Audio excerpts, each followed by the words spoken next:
24 таджикских пилота прошли специальную программу летной подготовки в США.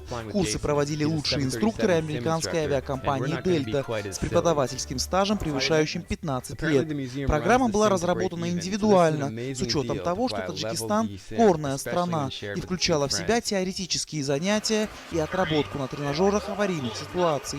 Курсы длились всего 3 недели, но были очень насыщенными, а их цель – показать уровень таджикских пилотов и выявить, насколько он соответствует международным стандартам. Благодаря этому мы можем расширить географию наших полетов. Перед тем, как это сделать, мы хотим быть уверены, что уровень наших пилотов соответствует мировым стандартам. Помимо пилотов, в США подготовили 6 таджикских инструкторов. Занятия включали в себя проверку преподавательских навыков таджикских специалистов. То есть они проводили занятия на заданные темы под контролем коллег из Дельты. До сегодняшнего дня пилоты Самон Эйр пользовались услугами иностранных инструкторов, для чего дважды в год выезжали в Турцию.